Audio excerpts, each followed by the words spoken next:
बीज खेत से घास की सोल्टी उठाने में थोड़ी दिक्कत भी हो जाती है।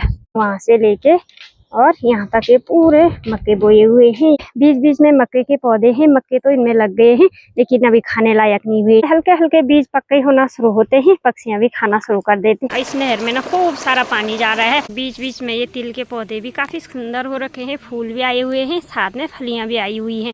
तो मंजुबा भी यहाँ झाड़ी काटते हुए आगे बढ़ रही है। तो भाई किसी किसी खेतों में ये सुअर ने हल लगा रखी है। आप सभी को मेरा प्यार भरा नमस्ते। मेरा नाम है आशा फरसान और मैं हूँ देवभूमि उत्तराखंड के खूबसूरत से गांव सोलडुंगरी गांव से स्वागत करती हूँ आप सभी का अपने यूट्यूब चैनल बेटी वारी पहाड़ की में। और आज मेरे वीडियो की शुरुआत काफी देर से हो रही है। अभी शाम के लगभग 4 बज चुके हैं और मौसम कुछ इस तरह का हो रखा है। आसमान में घने घने बादल आए हुए हैं और सुबह से आज मौसम पूरे दिन इसी तरह का गुमसुम सा बना रहा। बाकी हमारे घर के आगे चारों ओर के कुछ इस तरह के काफी प्यारे और मनमोहक नज़ारे खेतों के लग रहे हैं।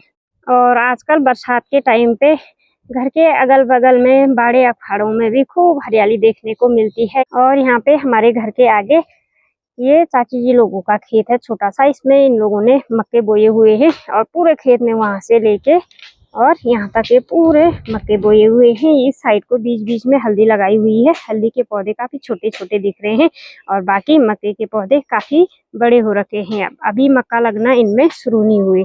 और अभी मेरी तैयारी भी है घास के लिए जाने की। यहाँ पे मेरी सोल्टी और दरांती भी तैयार हो चुकी है। और यहाँ घर के बगल वाले खेत में हम लोगों ने मंडुआ बोया हुआ है। इस वाले खेत में मंडुआ भी काफी अच्छा हो रखा है। बीच बीच में इसमें आप लोगों को ये दिख रहे होंगे मक्के के पौधे भी हैं लेकिन अभी खाने लायक नहीं हुए, यानी कि दाने नहीं आए। बाकी मंडुए में भी बाली आना शुरू हो गए हैं और झंगोरे के पौधों में भी बाली तो आ गई है लेकिन साथ में कुछ कुछ पौधे कुछ इस तरह से ये पक्षियों ने खा लिए हैं। ये देखो भाई, इस पे कुछ नहीं है। हल्के हल्के बीज पक्के होना शुरू होते हैं, पक्षियां भी खाना शुरू कर देते हैं। ये इससे ऊपर वाले खेत में तो काफी ज्यादा खा रखे हैं। आपको लोगों को बीच बीच में ये सूखे सूखे दिख रहे होंगे, तो ये सारे पक्षियों ने खा रखे हैं। और मेरे साथ साथ घास के लिए सुनीता दीदी, मंजू भाभी और तुलसी दीदी भी आ रहे हैं। और हम लोग अभी सबसे नीचे वाली सारी में जा रहे हैं गाँव की, क्योंकि आजकल लगातार बारिश हो रही है और बारिश आजकल कुछ ज्यादा हो रही है। कल तो पूरे दिन बारिश रही, आज भी सुबह से बारिश ही थी लेकिन ज्यादा तेज नहीं हो रही थी, झुमझुमी सी बारिश थी। तो बारिश के मौसम में ना दूर से घास भी नहीं लाया जाता क्योंकि गीला घास काफी ज्यादा भारी होता है, तो इसलिए घर के अगल बगल में हम लोग घास काट लेते हैं। अभी मौसम भी अच्छा हो रखा है, घास भी सूखी होगी, तो इसलिए हम लोग दूर वाली सारी में घास के लिए जा रहे हैं। और हम लोग जा रहे हैं यहाँ से नीचे, मंदिर से नीचे वाली सारी में।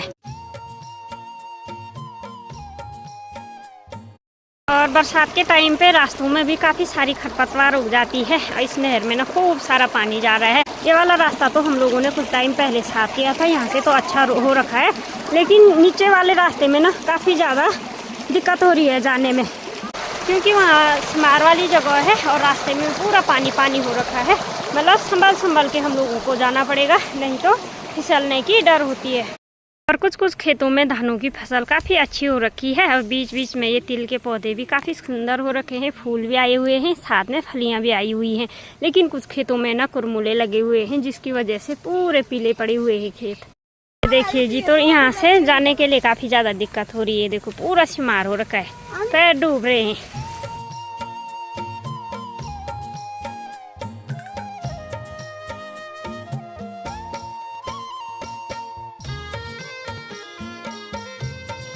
रास्ता इतना खराब हो रखा है पूछो मत। तो मंजुबा भी यहाँ झाड़ी काटते हुए आगे बढ़ रही है यहाँ, क्योंकि बीच में गदेरा है ना, इसलिए। ये देखो खूब पानी है गदेरे में। किसी किसी खेतों में ये सुअर ने हल लगा रखी है, तो इतनी मेहनत करके भी क्या फायदा। मंजू भाभी और तुलसी दीदी नीचे वाले खेतों में गए हुए हैं, वहाँ पे उन्होंने भी घास काटना शुरू कर दिया। और यहाँ पे हमारा ये धान का खेत है, हम लोग भी यहीं पे घास काट रहे हैं। उस साइड को सुनीता दीदी काट रही है और यहाँ से नीचे साइड को मैं काटूंगी। बाकी मौसम ये देखो भाई, फिर से बारिश का होने लग गया है। थोड़ी देर में बारिश भी शुरू हो ही जाएगी, तो फटाफट काटते हैं अब घास।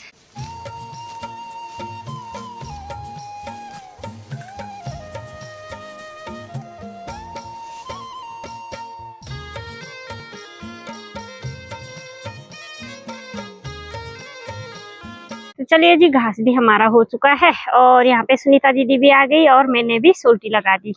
हम लोगों ने घर तक पूरी चढ़ाई चढ़ के जाना है। वो ऊपर है हम लोगों के घर और यहाँ से होते हुए हम लोगों ने जाना है। और अब मैं भी यहाँ पे सोल्टी उठा रही हूँ और सोल्टी मैंने धान के खेत के बीचों बीच में रखी हुई है और खेत के बीच से घास की सोल्टी उठाने में थोड़ी दिक्कत भी हो जाती है क्योंकि यहाँ पे ऊंची जगह नहीं है, तो दिक्कत तो होती है थोड़ा उठाने में। तो चलिए फिर सोल्टी मैंने उठा दी, चलते हैं सीधे घर की ओर। और हमारे साथ साथ यहाँ पे कमला भाभी भी घास के ले आई हुई है, उन्होंने भी यहाँ पे सोल्टी लगा दी। और बाकी यहाँ पे भाभी जी अभी धानों की निराई कर रहे हैं और इस बार धानों के खेतों में भी खूब सारा खरपतवार हुआ है और बीच बीच में चूहों ने भी खूब काट रखे हैं धान।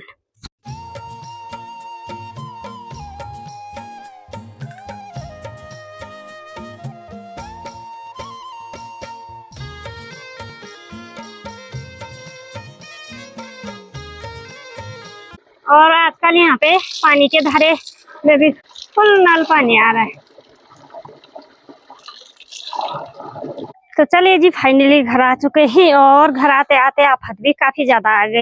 और यहाँ पे हमारे गाय भैंस भी बाहर बंधे हुए हैं और धुआं लगाया हुआ है मेरी माँ ने। और यहाँ हमारे घर के आगे नीचे खेतों में भी कुछ लोग धानों की निराई कर रहे हैं।